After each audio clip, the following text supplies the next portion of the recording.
नमस्कार। पंजाब के साप्ताहिक मौसम पूर्वानुमान के इस बुलेटिन में आप सभी का स्वागत। मैं हूं देवेंद्र त्रिपाठी। ये वीडियो आप देख रहे हैं न्यूज मीडिया मंच यूट्यूब चैनल और मौसम तक फेसबुक पेज पर। पंजाब में आज 17 अप्रैल से लेकर 23 अप्रैल तक किस तरह का मौसम रहेगा पूरे राज्य भर में, आइए जानते हैं। दोस्तों, उत्तरी क्षेत्रों पर, उत्तर भारत के पहाड़ों पर एक WD है और इसका प्रभाव अगले 2 दिनों तक यानी 18 और 19 अप्रैल तक बना रहेगा। और इसी वजह से पंजाब के भी कुछ उत्तरी क्षेत्रों में, खासतौर पर उत्तर पश्चिमी रीजन से लेकर के यहाँ तक कि फिरोजपुर के उत्तर पश्चिमी हिस्सों, कपूरथला, तरन तारण साहिब, अमृतसर साहिब, गुरदासपुर और पठानकोट, होशियारपुर, जालंधर, इन जगहों तक उत्तरी भागों में उत्तर के जो पहाड़ों पर बादल हैं उनका प्रभाव रहेगा। कुछ बादल यहाँ पर भी नजर आएंगे और कहीं कहीं पर 2 दिनों के दौरान हो सकता है आंधी तूफान के साथ बारिश देखने को मिल जाए।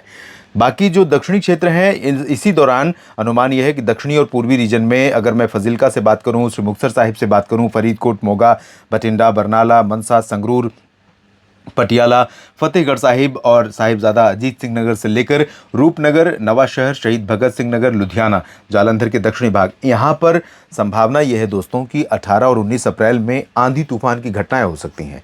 मौसम बेहद गर्म रहेगा यहाँ पर और गर्मी के बीच में, क्योंकि नमी का थोड़ा सा प्रवाह यहाँ पर पहुँचेगा, कुछ पूरब से बंगाल की खाड़ी की हवाएं उत्तर प्रदेश होते हुए उत्तर प्रदेश के तराई वाले भागों और यहाँ पर पहुँचेंगी, तो हो सकता है कुछ बादल यहाँ पर उसकी वजह से बन जाए। कुछ बादल दक्षिण से आने वाली हवाओं के कारण यहाँ पर बन सकते हैं और इसी वजह से प्रेशर हो सकता है। और प्रेशर जब बनेगा तो प्रेशर कम ज़्यादा होगा तो आंधी तूफान की घटनाएं देखने को मिल सकती हैं। और ये घटनाएं हालांकि बहुत ज़्यादा नहीं होंगी, लेकिन छिटपुट जगहों पर आंधी तूफान की घटनाएं हो सकती हैं। 2 दिन के बाद क्या परिवर्तन होगा? 20 अप्रैल से अनुमान यह है कि उत्तरी क्षेत्रों से ठंडी हवाएं अपेक्षाकृत, अभी जो हवा आ रही है पंजाब के ऊपर, वो ज़्यादातर आ रही है पश्चिम या दक्षिण पश्चिम दिशा से और कुछ पूर्वी क्षेत्रों से।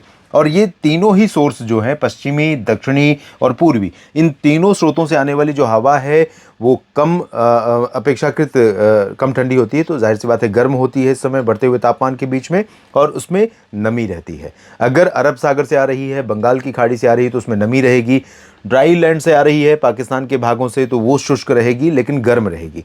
तो ये गर्म और आर्द्र हवाएं यहाँ पर लगातार तापमान को बढ़ा भी रही हैं और मौसम को अनकंफर्टेबल रख रही हैं। कई जगहों पर सामान्य से ऊपर तापमान पहुंच रहा है। हालांकि अभी राजस्थान और गुजरात, महाराष्ट्र, मध्य प्रदेश की तुलना में पंजाब और हरियाणा, दिल्ली समेत उत्तर भारत के बाकी क्षेत्रों में हालात बेहतर हैं, लेकिन तापमान यहाँ पर बढ़ रहे हैं। तो 20 अप्रैल से आप देखेंगे कि थोड़ा सा हवा का रुख बदलता हुआ नजर आएगा। जो नीचे से हवा आ रही है वो कम हो जाएगी, इधर से हवा आ रही है वो कम हो जाएगी, और हवा का डायरेक्शन जो अभी इस तरह से है वो थोड़ा सा ऊपर की तरफ से होना शुरू हो जाएगा। 20 को इधर से होगा, 21 को इधर से, 22 को एकदम ऊपर से। तो जैसे जैसे ऊपर की तरफ शिफ्ट होगा एंगल हवा का, वैसे वैसे राज्य भर में टेम्परेचर में गिरावट होगी। उत्तर की हवाएं, पहाड़ों से होकर के आने वाली हवाएं हमेशा अपने साथ ठंडक लेकर के नीचे तक ट्रेवल करती हैं। तो जब ये हवाएं ट्रेवल करेंगी दोस्तों नीचे तक, कपूरथला से लेकर के नीचे बरनाला, मोगा, मनसा, संगरूर तक, तो यहाँ पर अधिकतम और न्यूनतम यानी दिन और रात के दोनों तापमान थोड़ा सा नीचे की तरफ जाएंगे। रात और सुबह का जो समय रहेगा वो 20 से 22-23 अप्रैल के बीच में काफ़ी खुशनुमा रह सकता है 24 अप्रैल तक। और दिन में भी जो टेम्परेचर अभी सामान्य से 2 डिग्री या 1 डिग्री, 3 डिग्री ऊपर पहुंच गया है, वो सामान्य की कैटेगरी में पहुंच सकता है। तो ओवरऑल कह सकता हूं कि मौसम इस पूरे सप्ताह में पंजाब के लिए ज़्यादा परेशान करने वाला नहीं है, हालात बेहतर रहेंगे। बाकी अपडेट के लिए आप मेरे साथ बने रहिए न्यूज़ मीडिया मंच और मौसम तक यूट्यूब चैनल पर और मौसम तक फेसबुक पेज पर। अगर ये जानकारियाँ ठीक लगती हैं तो वीडियो को लाइक और शेयर करिएगा। चैनल को सब्सक्राइब नहीं किया है तो ज़रूर कर लीजिए, ताकि अपडेट जब भी मैं आपके लिए लेकर आऊँ आप तक पहुँचता रहे। धन्यवाद।